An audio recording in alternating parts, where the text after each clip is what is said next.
it is important to understand this. The Prophet lives in our hearts. When he's ridiculed, when he's insulted, it hurts. As we human beings understand one thing: the pain of the heart is far, far, far more hurtful than physical pain. And that's why the Muslims react.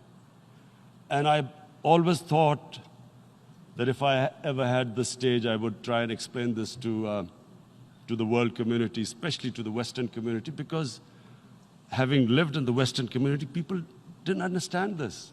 When I first went as a teenager to England, there was a comedy film on Jesus Christ. It's unthinkable in Muslim societies. So we need to explain that, look, in a human community, we must be sensitive to what causes pain to other human beings. We have,